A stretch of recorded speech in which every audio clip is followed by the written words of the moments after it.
I thought I was just an ordinary student, quietly drifting through high school. But when my history teacher started paying too much attention to me, everything changed. I didn't realize it then, but what seemed like harmless concern would soon become the most chilling experience of my life. This is the story of how one teacher crossed the line and how I barely escaped something far worse. When I was in high school, I was in my senior year. At the time, I was 5 feet 3 inches and weighed around 95 pounds. One day, I was waiting for the school bus at a park near my house. Usually my boyfriend, who had already graduated, would drive me to school, but he was busy that day. Later, I found out he was cheating on me. Normally, there were a few other girls at the park waiting for the bus, but on this day, I was the only one there. I sat on a bench, listening to music. I kept one headphone in but kept the other out so I could stay aware of my surroundings. I've always been cautious about what's going on around me. A black Honda pulled up, and I noticed it immediately. I had a bad feeling about it. I didn't want to make it obvious that I was watching the car because I didn't want to look suspicious. After a few minutes, 2 big men got out of the car. I started feeling really uncomfortable. I quickly texted my boyfriend, telling him I was at the park and that these men were making me feel uneasy. But of course, he didn't respond. So I sent the same message to my cousin, who was at home. I lived with my aunt and 2 guy cousins. I wanted someone to know what was happening. When the men got out of the car, they began walking toward me. I stood up from the bench and walked toward the street because I knew the bus was supposed to be arriving soon. The bus driver ended up being a little late though. As I stood by the street, the 2 men walked right up to me. The bad energy I felt was strong, and I immediately knew something wasn't right. One of the men said hello, while the other just stared at me. I gave a small smile and nodded, but I quickly looked away. The first guy, who I'll call number 1, asked me how old I was. I didn't respond. I could tell the second guy, number 2, was getting upset because I wasn't talking to them. Then, number 1 started asking me other yes or no questions like, do you have a boyfriend? Do you live nearby? Do you do any drugs? Do you have some? Do you want some? And number 2 asked me if I knew what the black market was. When he said that, I felt a cold rush and got chills all over my body. Number 2 had been quiet until then, but when he spoke, his voice was strange, almost intimidating.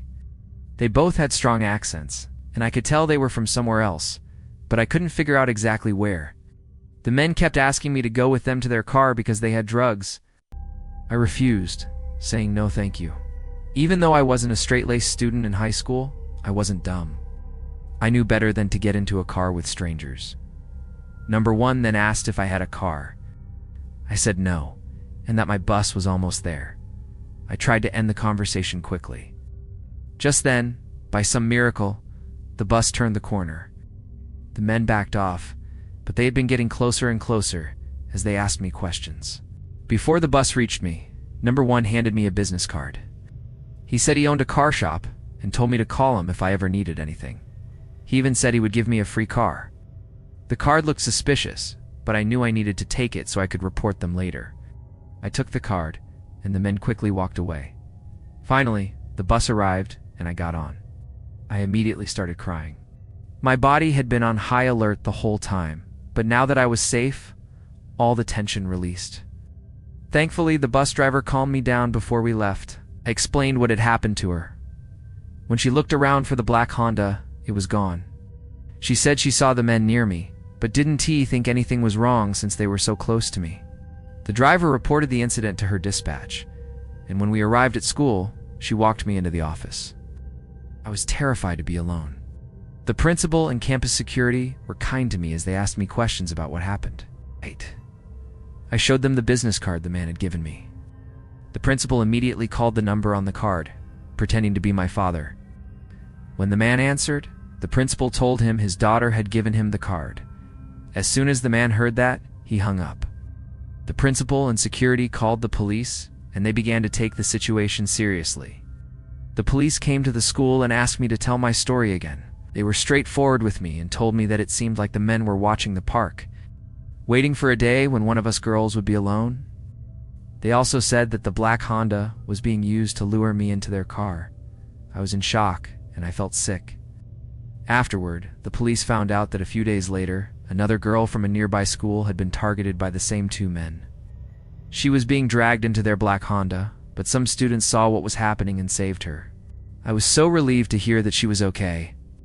The police showed me a lineup of pictures, and I was able to identify the 2 men who had tried to grab me. They were caught, and I felt a little better, but still scared. I was thankful that my family supported me, and from that point on, my family drove me to school every day. I also learned how lucky I was to have escaped that dangerous situation. This experience was a reminder to always trust my instincts, be aware of my surroundings, and never take safety for granted. This story happened just a few months ago, when I was a sophomore in college. During the break, I decided to travel back to my hometown. I'd been having some problems with my stepmom, and I didn't want to stay at my dad's house when I arrived. So, I called an old friend from high school, asking if I could stay at his place for the night. I knew he was still living in town from seeing his social media posts, and I had stayed at his house before, so I felt it would be fine. Let's call my friend Z. He seemed like a regular guy. We weren't best friends, but we had become pretty close by the time we graduated from high school. After graduation, we occasionally kept in touch, catching up when I was in town. We'd chat about memories from school, like when we used to play in the orchestra or take English class together. When I called him, he sounded very excited. Z was usually upbeat, but this time, his enthusiasm seemed extra high. He mentioned something about getting a new car, but I didn't think much of it at the time. He told me I could sleep in the guest room, and I headed over to his house. When I arrived at his place, Z was just as excited as he had been on the phone. He started suggesting fun things we could do, like smoking weed, playing video games, and watching weird movies. His parents weren't home, so he was looking forward to getting high and relaxing. I was pretty tired from the long drive, but since we didn't see each other often, I figured a little bonding time wouldn't hurt. So, we played a few rounds of Smash Bros, smoked some weed, and just talked for a few hours. It ended up being later than I expected, but I was having a good time, so I didn't mind too much. Around 2 a.m., Z started asking some strange questions. He asked me if I ever wondered what it would be like to kill someone, or if I thought anyone would miss me if I were gone. At first I thought he was just being weird, but it made me feel uncomfortable. He also asked me normal things, like if I had a boyfriend or how things were going at school, but those weird questions stood out. It wasn't until later that I realized he might have been testing me for something dangerous. The whole situation felt off, but I tried to ignore it and just decided to go to bed. We stopped playing the game and went down to the basement, where his room and the guest room were. We said goodnight, and I went into my room to get ready for bed. I couldn't fall asleep right away because of my insomnia, so I stayed awake for about an hour. Then, I heard some noises outside my room. The walls were thin, so I could hear footsteps walking past my door and going up the stairs. They quickly came back down, but what was odd was that I didn't hear the basement door open or the light turn on. Wasn't sure what Z was doing, and it made me feel uneasy. I heard him return to his room, but something about the way he was acting that night made me feel like he was the same person I knew. Feeling suspicious, I decided to look him up on social media and see if there was anything strange about him. Everything seemed normal at first, but then I found his Tumblr account, which was linked to his old Twitter. When I clicked on it, I was shocked by what I saw. His Tumblr had graphic drawings of mutilated bodies, both human and animal. There were links to suspicious websites, but I didn't click on them. There were also text posts and stories about murder, cannibalism, torture, and necrophilia. There were photos of guns, knives, and axes, which I noticed were taken in his own bedroom. The last post was from a week ago, and it said something chilling. I wish I could find someone easy to kill, like a homeless person. I felt a wave of dread wash over me. I knew that Z had to be planning something. He must have gone upstairs to lock the door. I quickly packed my things, thankfully. I hadn't brought too much and decided to escape. I opened the small window at the top of the wall in my room and started to climb through it. Just as I was pulling my legs through, I heard the door open. It was dark outside, but the streetlight shone enough for me to see that Z was holding something long and thin, probably a knife. He didn't say anything, and neither did I. I turned around, ran out of the house, and hopped into my car as fast as I could. I drove straight to my dad's house without looking back. Once I got there, I blocked Z on all social media platforms and reported his Tumblr account to the authorities. I told the police what had happened, but they said there was nothing they could do since the guns were registered under his dad's name, and he hadn't actually done anything yet. Still, I warned all my other high school friends to stay away from Z since then, I've been more careful when meeting new people, realizing that someone I once trusted could have been capable of hurting me or even killing me. I'm not sure what Z is doing now, and honestly, I don't want to know. But I really hope he gets the help he clearly needs. I recently learned some very chilling details about a person who was deeply involved in my childhood, and I thought I'd share the story.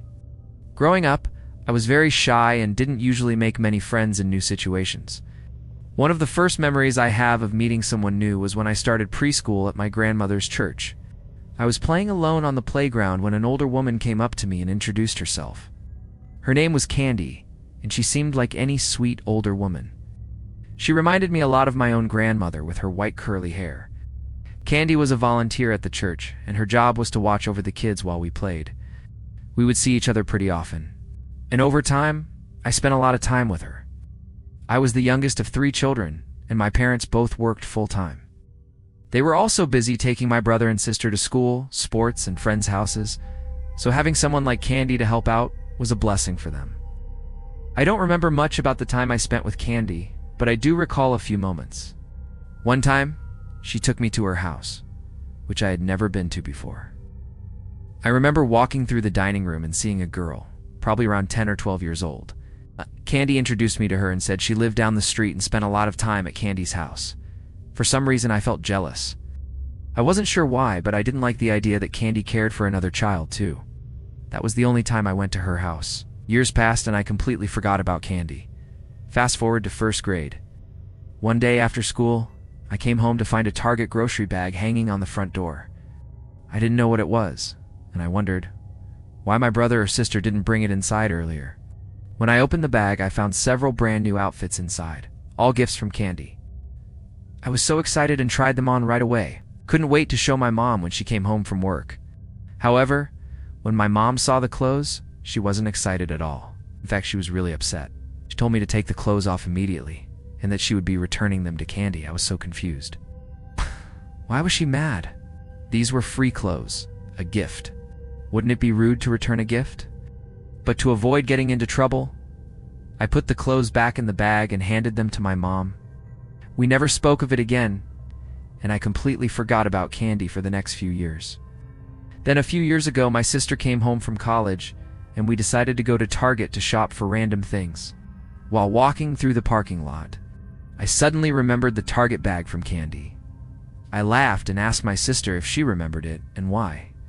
Mom had been so upset that day. My sister froze in her tracks and said, "Wait, do you not remember what Candy did to us?" I was shocked. I asked her to tell me what happened, but she refused, telling me I should ask Mom. The thought of Candy slipped my mind again until I was in college. One day, after lunch with my grandmother, she mentioned that someone's funeral was coming up that weekend. I asked my mom who had passed away, and she told me that it was Candy, curious. I asked my mom about Candy, and my mom shared the terrible stories I had never heard. At first, Candy had been helpful to my family, and we trusted her, but my grandmother had become suspicious. She had heard some strange things about Candy from her friends at church, and felt something wasn't right. She didn't like how much time I was spending with her and became worried. My father, who trusted my grandmother's judgment, also started to feel uneasy about Candy. Over time, Candy's behavior became more possessive and controlling. She began showing up at our house unannounced, demanding to see me. If I wasn't there, she would yell at my parents and tell them that they didn't deserve me. She claimed that only she could take care of me, and that I would be better off with her. This went on for some time, until my parents had to threaten to call the police. That didn't stop her, though. She began leaving voicemails for me, crying and trying to convince me to run away with her. She would tell me how awful my parents were, and how she could give me a better life. When that didn't work, she started showing up at the house again. She would park outside our home and ask neighbors if I was around. Eventually, she even came to the door one day when only my brother and I were home. He was only 12 at the time, but he was quick thinking. He told her I was on home and then pushed her out of the door when she tried to force her way inside. After that, she stayed away for a while. The final straw came when my mom and I were leaving the house to go to a birthday party. Candy blocked us in the driveway and came up to the window. She ignored my mom and looked straight at me, saying, "Wouldn't you rather come with me and never see your mom again? I love you so much more than they ever did." Ow. That was when my mom finally snapped. She yelled at Candy, making sure she knew that she would regret ever getting involved with our family. After that, Candy left us alone. She didn't appear in our lives again until the Target bag incident. I still don't know why Candy became so obsessed with me. She had her own children and grandchildren, so I don't understand what made her want to take me away from my family. I sometimes wonder if I repressed any memories of her trying to influence me, or if I ever agreed to leave with her. I also wonder if she ever tried to find me on social media as I got older, but I am thankful that we never had to find out if she would have gone through with her threats. The lesson I learned from this experience is to always trust your instincts, especially when it comes to people who are too eager to be involved in your life. And if an older woman is volunteering on the playground, be cautious. The story is told from the perspective of Elisa, a high school student who reflects on her experiences with a math teacher who, over time, became increasingly obsessive and strange. The narrative delves into her high school life, her struggles with laziness, a series of unsettling events that involved her math teacher, culminating in a sudden disappearance and subsequent arrest. Elisa also wrestles with her feelings of guilt and confusion about her involvement in the strange circumstances that ultimately led to the teacher's downfall. The story begins with Elisa recounting her laziness in high school. She admits to not being a troublemaker, but describes herself as a student who did just enough to avoid trouble, often drawing in her notebooks during class instead of paying attention. Despite this, she wasn't a bad student academically. She got grades that were good enough to keep her parents satisfied. But her math grades were a point of frustration for her teachers. One particular teacher, a man known for being strict but caring, took special interest in Elisa's lack of effort. He was concerned that she wasn't living up to her potential, and during a parent-teacher conference, he spoke candidly to Elisa's mother about how much better she could do if she applied herself. Elisa's mother, agreeing with the teacher, supported his decision to push Elisa harder. From that point on, the teacher became fixated on Elisa. Every time he taught math, he made a point of calling on her first, watching over her work closely, and encouraging her constantly with phrases like, "You can do it, Elisa." While the teacher's intentions were clearly to help Elisa succeed, his behavior made her uncomfortable. Elisa was a teenager, and no one wants to be the center of attention at that age.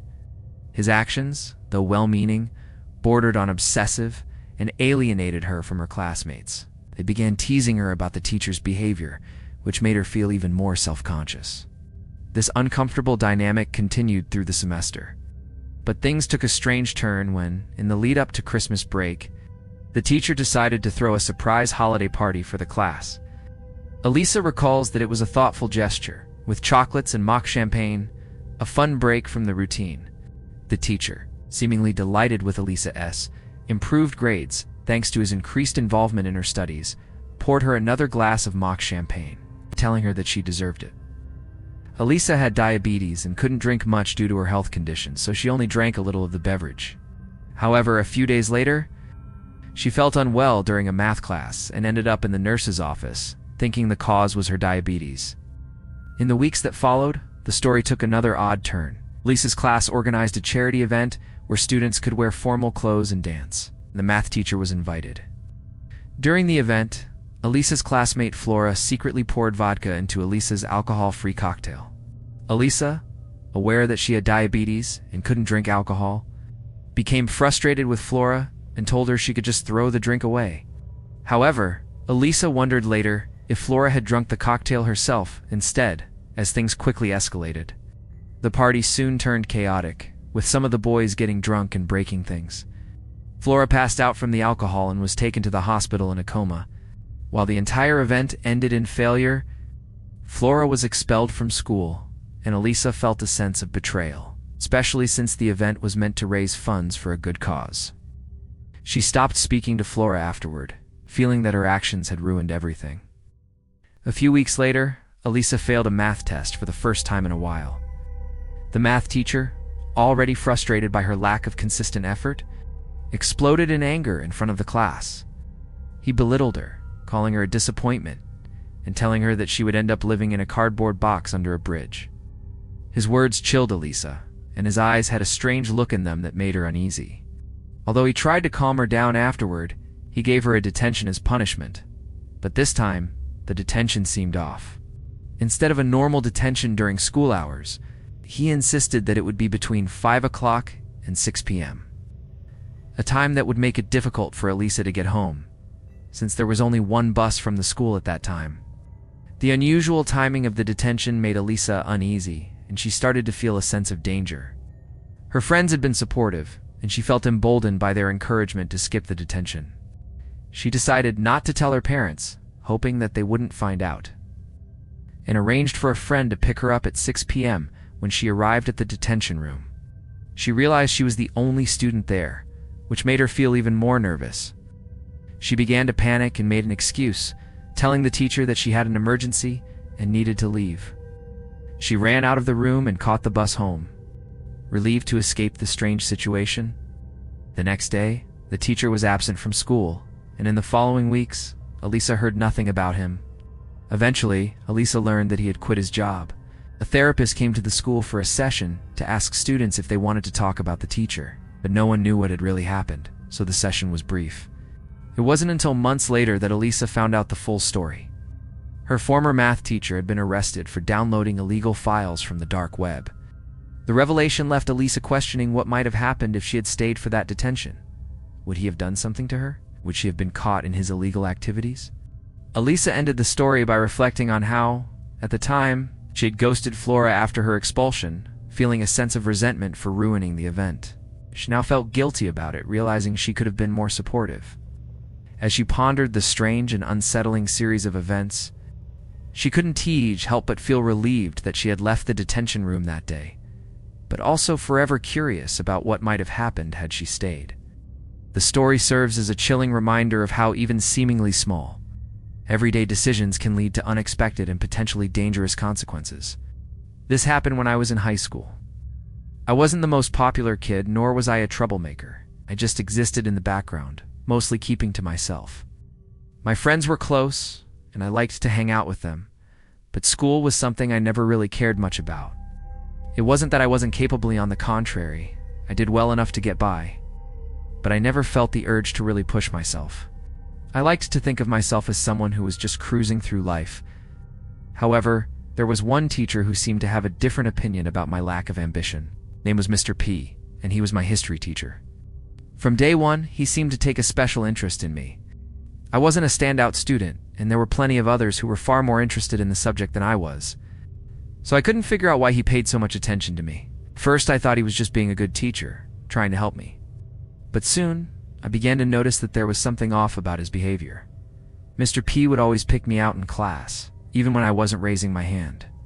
He would stare at me while I answered questions, and sometimes his gaze lingered a little too long. He'd come over during break and ask me if I wanted to talk about my future. I didn't really see the point in talking to him, since I was interested in school or college, but he seemed determined to have these private conversations, and over time, I started to feel uncomfortable. There was something about the way he would look at me that made my skin crawl, but I didn't say anything to anyone. After all, I wasn't a troublemaker. A few months into the semester, things started getting worse.